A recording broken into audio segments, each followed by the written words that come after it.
Hi everyone, I'm Jason Bartok. I'm the Program Director for the Critical Care Medicine Fellowship here at Cooper. This past June, we put on our annual Cooper Review. It is a 2-day course dedicated for review to get you guys ready for not only your critical care medicine boards, but to get you ready for practice as well. We had a number of faculty who either work here at Cooper or trained here at Cooper, providing excellent insight and review into a number of critical care medicine concepts. All of the proceeds from the Cooper Review go towards critical care medicine education and outreach here at Cooper. So if interested, please visit our website and sign up. Thanks so much for your support.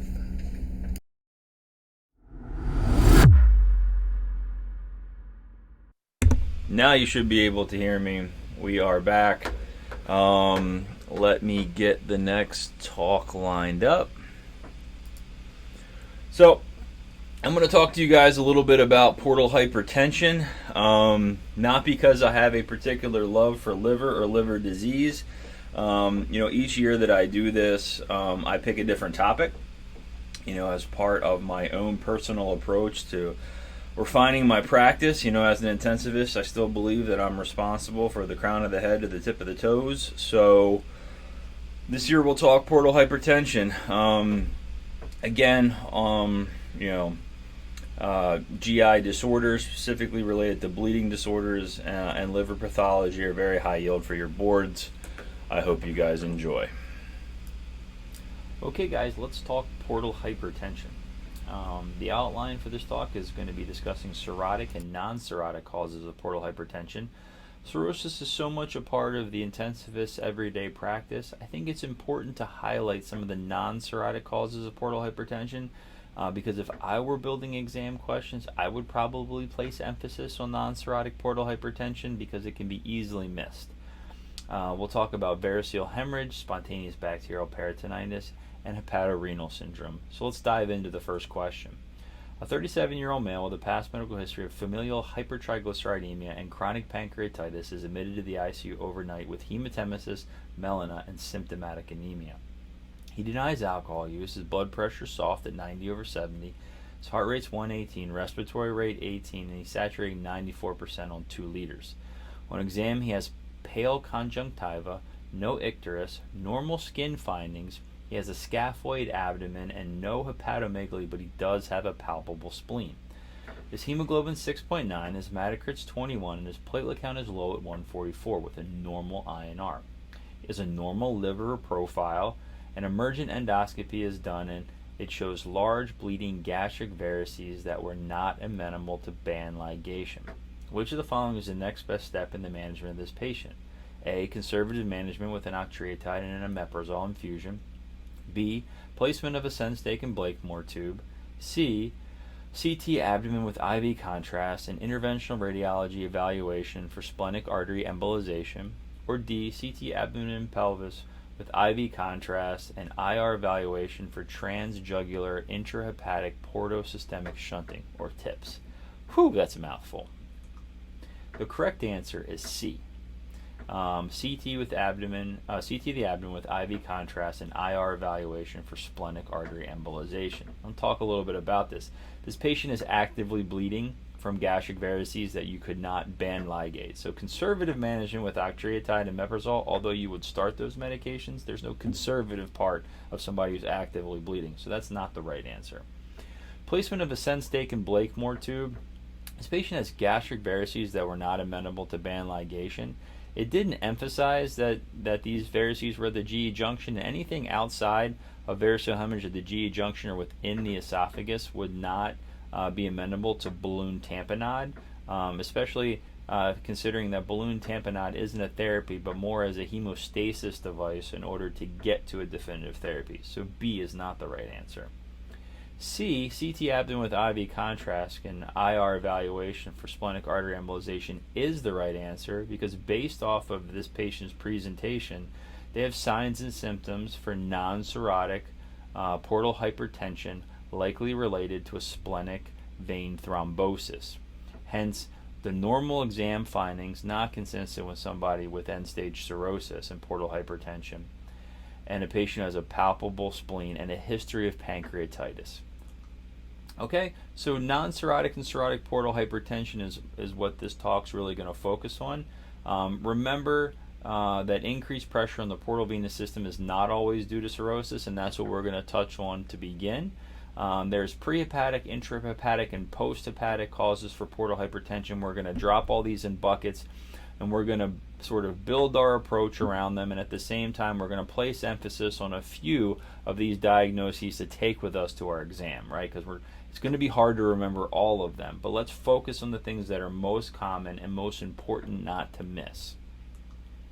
So, prehepatic portal hypertension, we're going to talk about portal vein thrombosis and splenic vein thrombosis, okay? So in this patient had a classic presentation for splenic vein thrombosis, and just realize that patients with chronic pancreatitis, it's estimated that up to 12% of them can develop splenic vein thrombosis as a result of the chronic inflammation of the pancreas, the posterior aspect of the pancreas, where you can see that that splenic vein rides along. Chronic inflammation of that vein can result in thrombosis, right?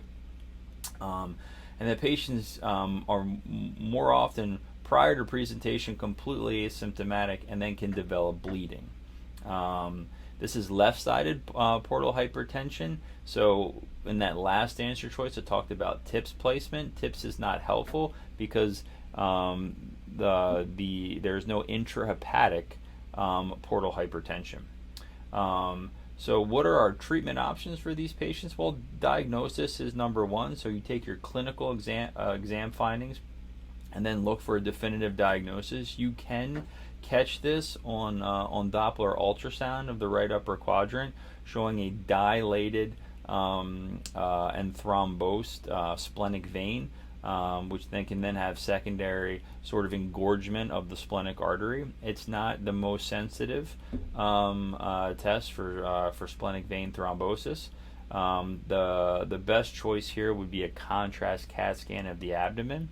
That will be able to show thrombosis of the splenic vein, and then you can take the patient for IR embolization of the splenic artery, and by embolizing the splenic artery, you'll then have distal decompression of the venous network, and then reduction in pressure across those gastric varices, and hopefully definitive hemostasis.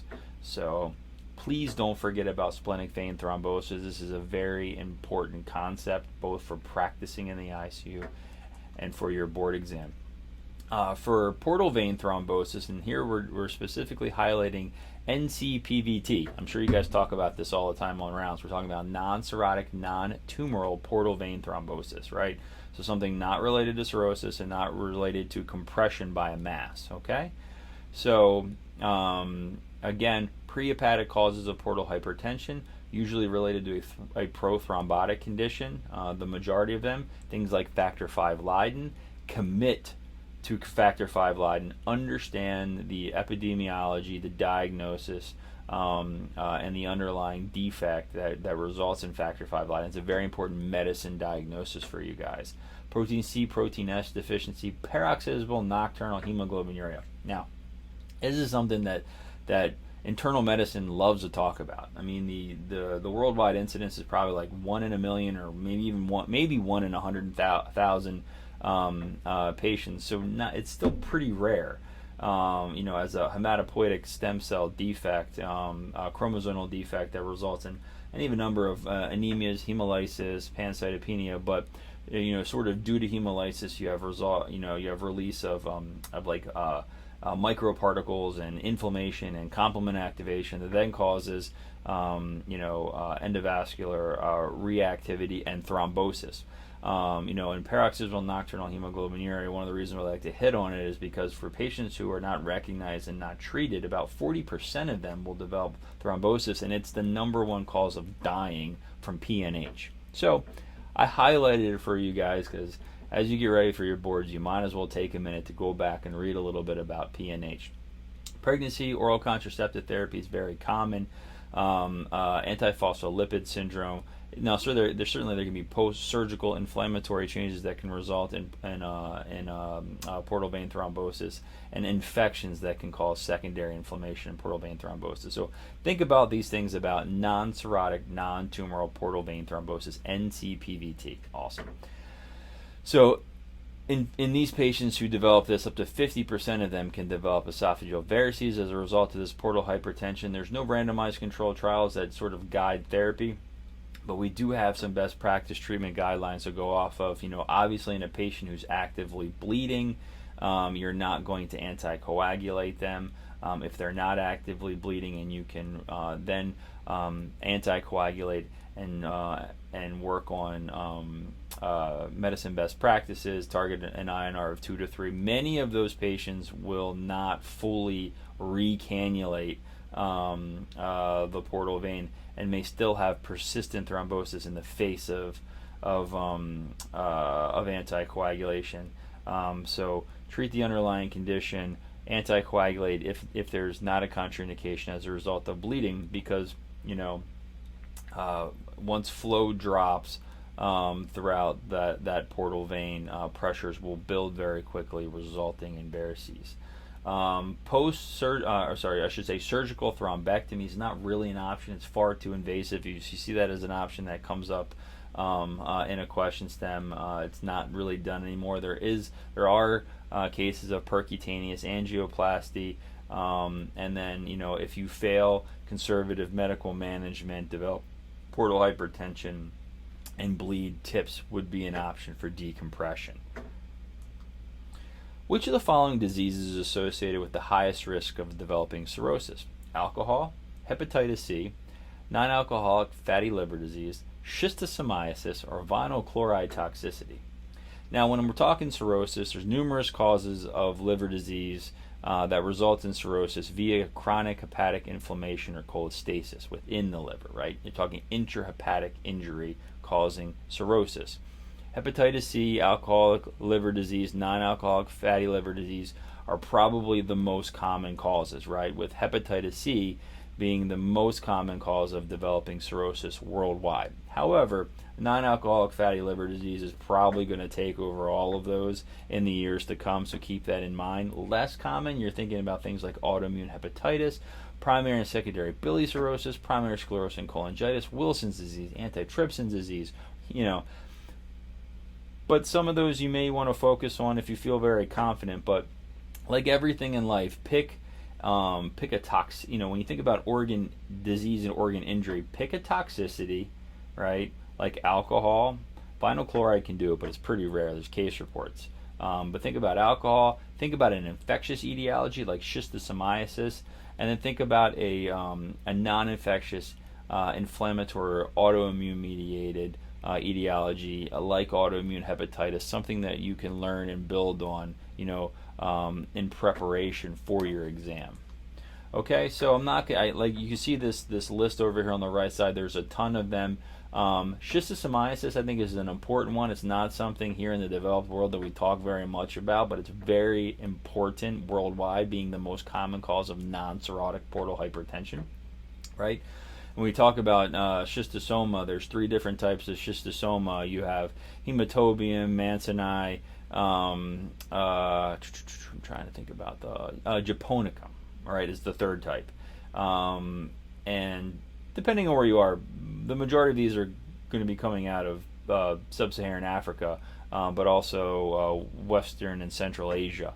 And you ingest the eggs, and then the majority of the eggs, about 2/3 of them, get transported to the liver, where then you develop the worm. I didn't put the worm on here because I just think I don't like looking at it. But so this rudimentary drawing here is not the worm itself. The rudimentary drawing that I have here is of the portal venous circulation, splenic vein, portal vein that goes to the sinusoid to the hepatic vein, and then out to the IVC into the right atrium. These are the 3 different areas where intrahepatic portal hypertension will result as from injury. Schistosomiasis being pre-sinusoidal. You have injury, inflammation causing thrombosis at this level. Combination of the parasitic load itself plus your body's immune response causes fibrosis here at the pre-sinusoidal area. You'll see hepatomegaly, some of these patients might not have a ton of hepatic dysfunction signs. I think it's really important for you guys to tease out in your question stems things like jaundice, spider angiomas, pulmonary erythema, ascites, things that go all the way back to medical school. They're important for test taking, even though you might not see them as commonly at the bedside. Just remember, schistosomiasis. Remember, treatment is going to be anti-helminthic therapy with praziquantel. For portal hypertension, you can have is really primary and secondary prevention, like you will with everything. If tolerated, non-selective beta blockers, and then if the patients develop varices, EGD and band ligation would be your treatment of choice. There's plenty of discussion about things like preventative splenectomy, esophageal devascularization surgeries, which aren't done as commonly in the United States anymore for portal hypertension, sclerotherapy, which is honestly inferior to EGD and band ligation for variceal hemorrhage. So your cornerstone is diagnosis, treatment with antiparasitics, praziquantel, committed to memory. It's important. And then management of varices through non-selective beta blockers, and then if needed, EGD and band ligation. What else can I say? Snail fever, because it comes from like freshwater snails. I guess when the water's not so fresh. And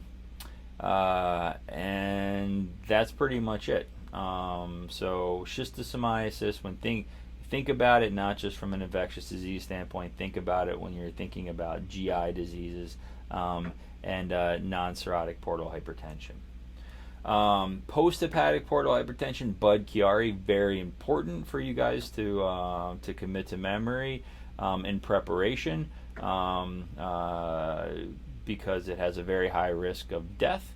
And I think it can be a little bit confusing sometimes because you say, Budd-Chiari, is it thrombosis of the hepatic vein? Is it thrombosis of the IVC? I think I read somewhere that it could be thrombosis of the portal vein. Basically, it's thrombosis of any of the large vessels that drain the liver because blood can't leave the liver, resulting in congestion and secondary liver injury and failure. The two places that are most important and are most commonly affected are the hepatic vein and the inferior vena cava. Those are the two that you need to commit to memory. So you can think about it, you can remember obliterated hepatocavopathy, which is IVC obstruction, or sinusoidal obstructive syndrome, which is hepatic vein obstruction. Or you can just remember IVC and hepatic vein like I do. Think about it like everything else we've talked about as non-cirrhotic causes of portal hypertension, with the majority of those falling into these hypercoagulable states, and your goal is to try to tease them what the hypercoagulable state is and then treat it. Myeloproliferative disorders, polycythemia vera, again, factor V Leiden in your face. It's going to show up all of the time for ABIM. Behçet's disease, sarcoid, inflammatory bowel disease, antiphospholipid. Antiphospholipid has a very high, for the patients with diagnosed Budd-Chiari, antiphospholipid, about 10% of them had circulating antiphospholipid antibodies. And again, oral contraceptive therapy in pregnancy make up a large cohort of patients with diagnosis of Budd-Chiari, so commit that to memory. And then you can also have the combo hypercoagulable and mechanical cause through malignancy with solid tumor causing obstruction or impingement, specifically in the IVC, having a reduced flow, and thrombosis. So diagnosis, you're going to start with Doppler sonography. CT and MRI have their place, but this is not difficult to do since both of these veins are large and easily found by a skilled sonographer. You're going to treat the underlying cause. You're going to anticoagulate low molecular weight heparin to warfarin, targeting an INR of 2 to 3. Check for venous obstruction amenable to percutaneous angioplasty and stenting. Again, catheter-directed therapies and stenting are an option in these patients and should be pursued in an effort to maintain patency over time. What else can I say? Tips for patients who do not approve with anticoagulation or fail anticoagulation as a bridge to transplant can be considered. But again, treatment algorithm for you to remember up front: primary treatment is going to be treat the underlying condition and anticoagulate if there is not a contraindication to anticoagulation, and if amenable to percutaneous angioplasty and stenting, you should do that. Okay? What is the prevalence of varices in patients with cirrhosis? 10%, 25%, 50%, or 100%? Well, it's not 100%, but, and remember, when we talk cirrhosis, making the diagnosis of cirrhosis, very often, we fall into bad habits in the ICU and we make a diagnosis based off of morphology of the liver, either seen on ultrasound or CAT scan. But remember, the only way that we have decent sensitivity and specificity in diagnosis is with clinical sequelae that we use in combination with imaging. Okay, so for patients with ascites, thrombocytopenia, spider angioma, low platelet count, evidence of sequestration, and an elevated INR, depressed synthetic function, when you combine that with ultrasound findings, the diagnosis has a very high sensitivity and specificity in the 90% range. Outside of that, imaging alone does not diagnose cirrhosis. I feel like I just had to plug that. Okay. 50%. I think that's what I was trying to get at. Okay, and remember that the 50. At the time you make your diagnosis of cirrhosis, about 50% of them are going to have varices, and I think it's important because the mortality that's associated with varices still is pretty high. You go back to the 80s, yes, it was very high, right? Variceal hemorrhage had like a 40% mortality rate, and that 2/3 of those people were still probably dead at a year. But even today, mortality rates are still pretty around 15 to 20% with a high 30-day mortality. So, teasing this stuff out, intervening, and getting this patient prepared or at least evaluated for transplant is important. The Child-Pugh scoring system, again, was a surgical mortality scoring system developed by Child-Pugh for surgical intervention of portal hypertension. We sort of extrapolated today to think about severity of disease, but just understand that even patients with Child-Pugh Class A, about 42% of them have varices present at the time of diagnosis. And then certainly Child-Pugh C would consider very, very high risk, with about 75% having high-grade varices. In liver cirrhosis, the 1-year rate of first variceal hemorrhage is 12%. Commit that to memory. What is the rate of recurrence of hemorrhage 1 year after that? Is it 10%, 30%, 60%, or 100%? And the correct answer is 60%. So gastrointestinal variceal hemorrhage and bleeding, very important for you guys to develop a systematic approach to. Annual risk of bleeding is pretty high. Small varices can progress to large at a rate about 10% per year, with a very high risk of mortality with each index bleed. So that's why it's really important that when somebody comes in, with a history, we have patients that come in with variceal bleeding. They get scoped. There's no active bleed. They get discharged, otherwise stable, and then they bounce back about 2 weeks later with clinical evidence of bleeding or symptomatic anemia. And you're like, oh man, I just scoped this guy like 2 weeks ago. Do I really need to get in there and get another look, or should I just wait it out because he's going to be fine? The answer is don't sit on this patient, right? The risk of rebleed without endoscopic intervention, 60% with a 33% mortality. So if you sit on this bleeder, a third of them are going to die.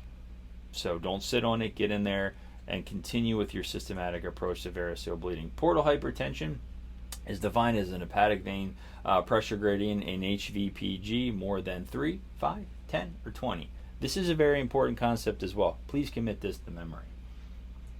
The correct answer is greater than 5. The diagnosis of portal hypertension, greater than 5.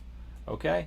So I don't know if any of you guys have had the opportunity to go in and see this done. We very rarely do diagnostic HVPGs, but they're all going to be done when the patients go in for a TIPS procedure.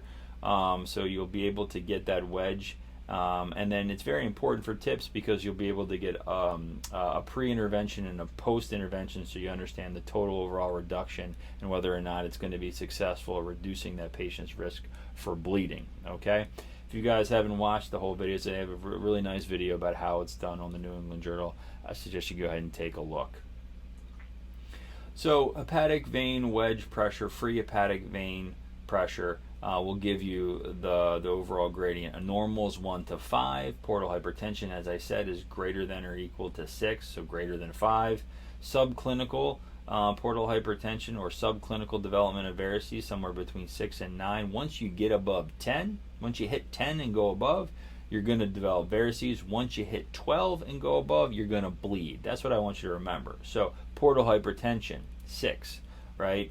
Varices, 10. Bleeding, 12, right? Just remember that. And your target for decompression is going to be to reduce that less than 12, or for patients with really high gradient pressures, you might not be able to reduce that less than 12. So you're looking for a 20% reduction or greater than 20% reduction at baseline, and that's going to reduce the risk of bleeding, and it will also reduce the development of ascites, right? 55-year-old male with a past medical history of hepatitis C and alcohol use disorder with a known Child-Pugh A liver cirrhosis and grade 1 non-bleeding varices is admitted to the ICU for acute onset large volume hematemesis. The patient was placed on medical therapy with a high dose of omeprazole infusion and a somatostatin infusion. You are called to the bedside by the nurse because the patient is actively bleeding. Approximately 850 cc's of red blood and clots are noted in an emesis basin. He is A&O times 3. Blood pressure is 90/60, MAP of 70, heart rate's 130, respiratory rate's 20, saturating 93% on 3 liters nasal cannula. What is a first-line therapy to control bleeding in the patient with bleeding varices? Okay. Is it A, TIPS? Is it B, endoscopic band ligation? Is it C, emergent sclerotherapy? Is it D, emergent surgical transection of the esophagus? Or is it E, balloon tamponade with a Sensstake and Blakemore tube? So the answer is endoscopic band ligation. You get this part, but when what's real life and what falls into practice sometimes can get a little bit confusing when you guys go in there and sit for your boards. Just understand that in a patient who can tolerate an endoscopic intervention with band ligation, has the highest success rate for you, over 90% for hemostasis. For patients who fail first-line therapy with EGD and band ligation, you can then consider sending them to TIPS. So patients who fail first-line therapy with continued active bleed or re-bleed, you can consider for TIPS, but TIPS would not be the right choice in this patient care scenario. Emergent sclerotherapy is inferior to endoscopic band ligation. Emergent surgical resection of the esophagus is a thing, but we don't do it anymore because of the very high post-operative and perioperative complication rate. And balloon tamponade with the Sensstake and Blakemore tube would not be a primary intervention to stop bleeding in this patient because the patient would at least appears able to tolerate EGD and band ligation. The purpose of placing a Sensstake and Blakemore tube, or the purpose of providing balloon tamponade, would be to provide hemostasis so that you can get the patient to TIPS because they cannot tolerate or they failed first-line therapy. Although we've all put a lot of Blakemores in. Just remember that treatment pathway. So, resuscitation intervention. So step number 1, restrictive transfusion rate, 7 to 8. You don't want to blast this patient with volume, and you especially don't want to blast them with blood because you want to try to maintain that hepatic vein pressure gradient a little bit on the low side so that you don't make bleeding worse, right? A little bit of, you talk about this sometimes with some of your surgical colleagues, a little bit of Relative hypotension is not a bad thing because it can help prevent ongoing or making bleeding worse.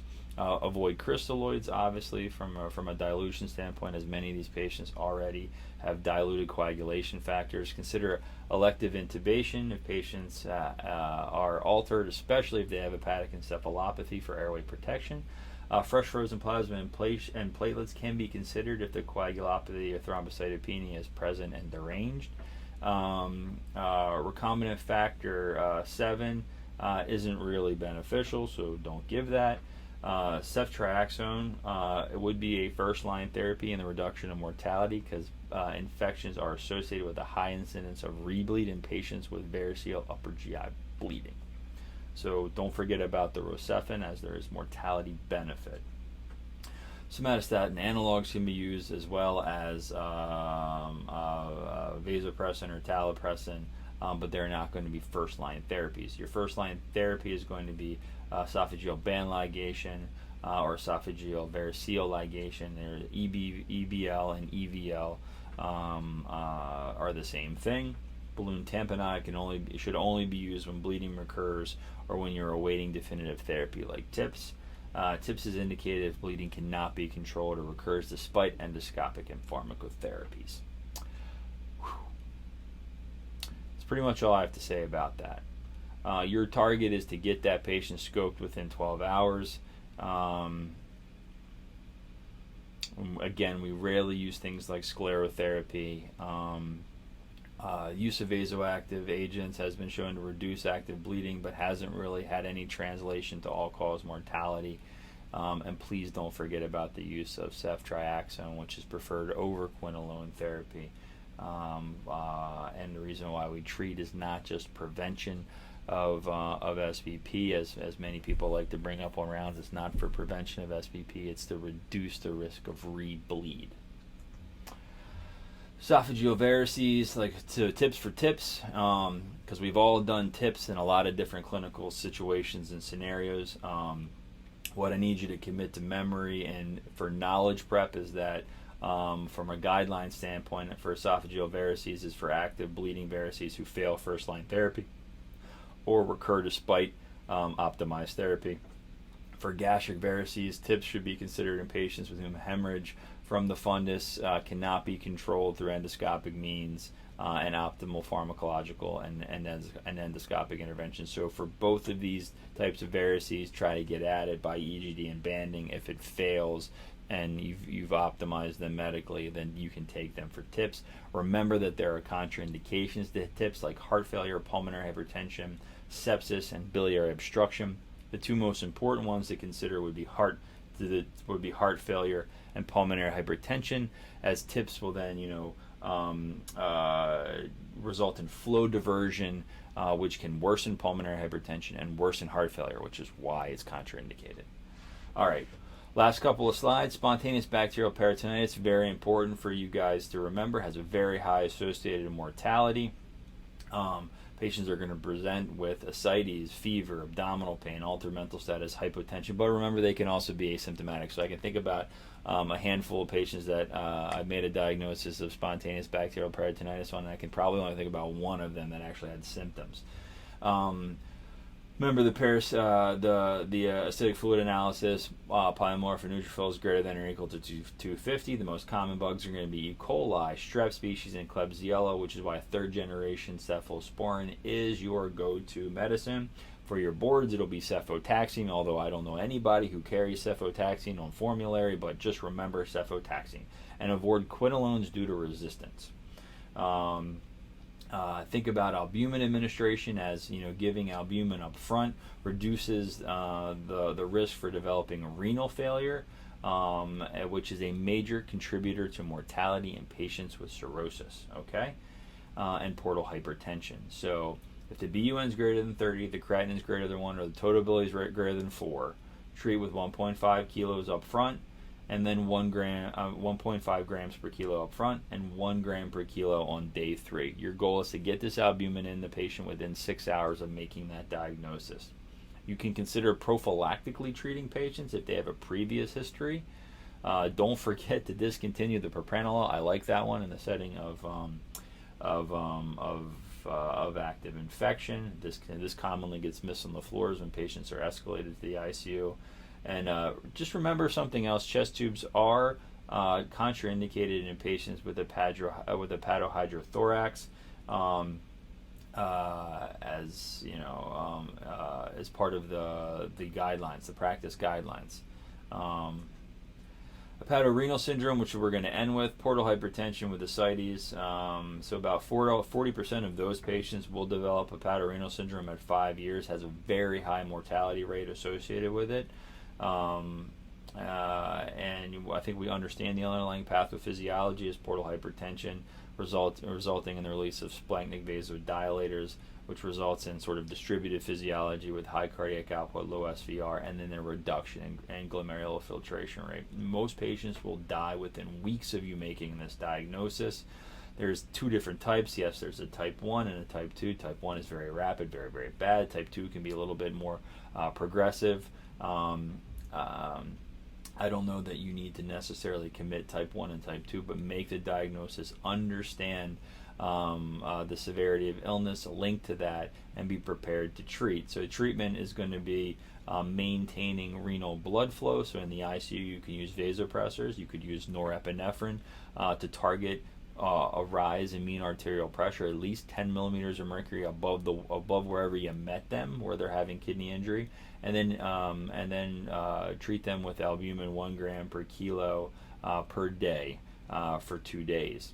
And then all these patients, provided that they don't have any absolute contraindication to, should be considered for liver transplantation. So that's all I have to say about portal hypertension. It's a very important point, both in practice and in knowledge preparation. If you guys have any questions or concerns, please reach out to me directly via email. As you guys, again, begin to knowledge prep, there are a lot of opportunities here at Cooper with a lecture series on the fellowship website, our YouTube channel, and of course, please come back and take a look at the Cooper Review, as we'll be adding more and more didactic curricula as the year goes on. Okay? All right, thanks so much, and good luck.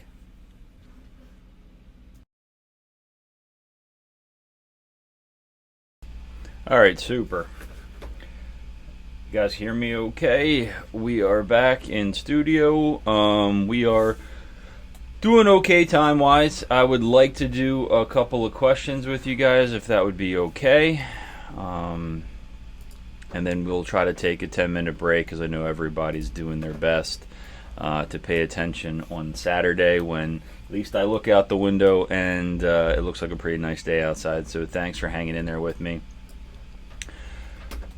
Let's do this question. The ventilator waveforms depicted below will most likely result in what type of ventilator-induced lung injury? You guys can unmute yourselves and shout at me if you want to, or please, you can answer via the chat section. Try to keep this pretty laid back today. Is it A, barotrauma, B, volutrauma, C, atelective trauma, D, biotrauma, E, self-inflicted lung injury?